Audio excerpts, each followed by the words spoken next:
Dos europeus, essas pessoas são transformadas em mercadorias e perdem a sua densidade humana. Isso é que torna a escravidão um horror sem precedentes na história. Com a proibição do tráfico internacional de escravos no começo do século XIX e o declínio da escravidão, outras riquezas africanas ganharam mais importância para os europeus. Europeus que exploraram o interior do continente africano mostravam pistas sobre a quantidade de riquezas no interior do continente. Se você faz esse comércio só no litoral do continente africano, com esse objetivo específico, que era tornar os africanos cativos para comercializar nas Américas, você cria um empecilho para a administração desse continente, para a entrada nesse continente. Então você interrompe esse tipo de comércio para criar um outro tipo. Aí começa uma página da história da África, que é uma página de uma corrida de um ocidente, sobretudo europeu, e depois também dos Estados Unidos, de correr para os minérios, né, para os produtos minerais, seja o diamante, seja o petróleo, seja o cobre. Os interesses comerciais e políticos levaram vários exploradores rumo ao interior do continente, especialmente ingleses e franceses. Foi o que estimulou a busca pela nascente do rio Nilo, na região central e no nordeste africano, além da descoberta dos cursos de outros rios importantes, como o Níger, o Zaire e o Zambeze.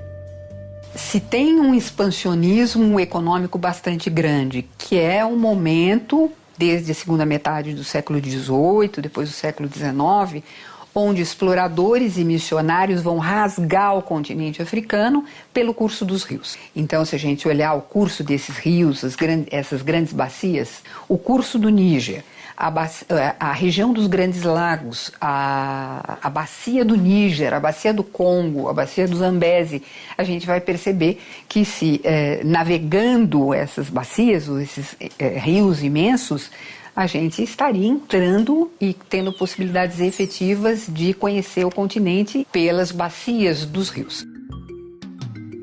As disputas em torno do continente africano estavam estabelecidas.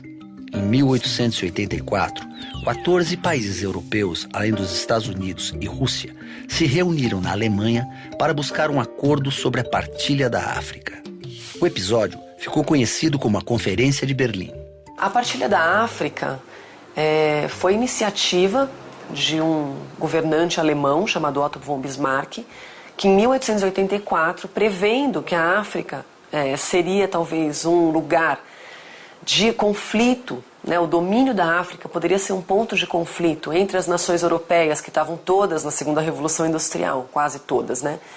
E visando a África como um local para retirada de matérias-primas para alimentar essa indústria, ele chama então a Conferência de Berlim, e que reúne principalmente os países da Europa do Ocidente, mas também a Rússia, e coloca então na mesa, né, quais vão ser as regras para a ocupação desse continente. E a regra fundamental é essa: a nação europeia que ocupar um determinado território na África deve comunicar imediatamente às outras nações e, ao mesmo tempo, deve demonstrar a ocupação efetiva desses territórios.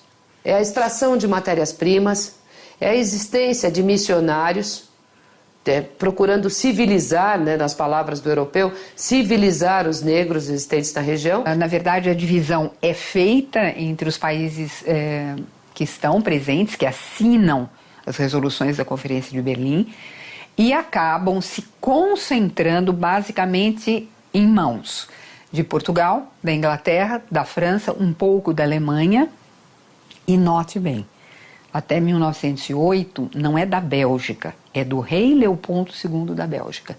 O Congo é uma propriedade privada, particular, do Leopoldo II da Bélgica. Diante do poderio europeu, a maioria dos dirigentes africanos se mostrou decidida a manter a independência de suas nações.